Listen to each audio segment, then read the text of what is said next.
సమస్తమైనటువంటి ఆరోగ్యాలను ఇచ్చేటువంటి మాసం, విశేషమైనటువంటి మాసం మాఘమాసం ప్రారంభమైంది. ఈ మాఘమాసం ఉపాసనకు చాలా అనుకూలమైనటువంటి మాసం. మాఘమాసం ఈ పేరులోనే ఉంది.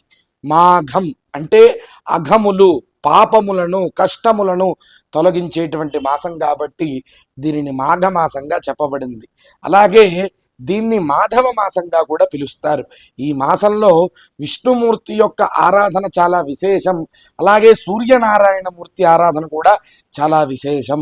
కానీ చివరలో శివరాత్రి రావటం మరింత విశేషంగా చెప్పబడింది. ఈ మాఘమాసంలో సూర్యుడి యొక్క గమనాన్ని మనం గమనిస్తే ఉత్తరాయణంతో ఉత్తరం వైపు ప్రారంభమైంది కాబట్టి మాఘమాసంలో సూర్యారాధన చాలా విశేషమైనది.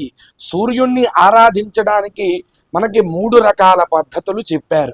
1 స్నానం, 2 అర్ఘ్యం, 3 ఉపాసన. ఈ 3 వల్ల సూర్యుడి యొక్క అనుగ్రహాన్ని మనం పొందగలుగుతాం. ప్రత్యక్ష నారాయణుడైనటువంటి సూర్యుడి యొక్క అనుగ్రహాన్ని మనం పొందినట్లయితే ఏం ఫలితం వస్తుంది అంటే ఆరోగ్యం భాస్కరాదిచ్చేత్ అంటారు. పరిపూర్ణమైనటువంటి దేహారోగ్యాన్ని మనందరం కూడా పొందగలుగుతాము. సంవత్సరం మొత్తం చేసేటువంటి పుణ్య స్నానాలన్నీ కూడా సూర్యుడు రాకముందే స్నానం చేయమని శాస్త్రం చెప్తుంది. కానీ మాఘమాసంలో ఉన్న విశేషం ఏమిటి అంటే ఈ స్నానం రశ్మి స్నానం అని చెప్పబడింది. రశ్మి స్నానం అంటే సూర్యుడి యొక్క కిరణాలలో స్నానం చేయడం.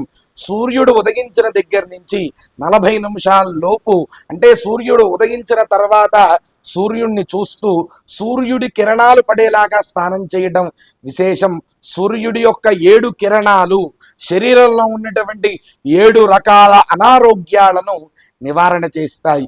ఎందుకంటే సూర్యుడికి 7 సంఖ్య ఆయనకి బాగా విశేషం.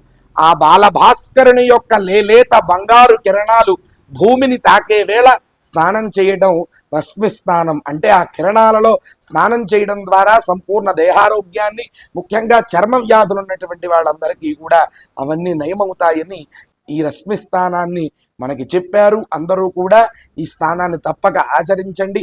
అర్ఘ్యం గురించి తర్వాత వీడియో ద్వారా మనం తెలుసుకుందాం.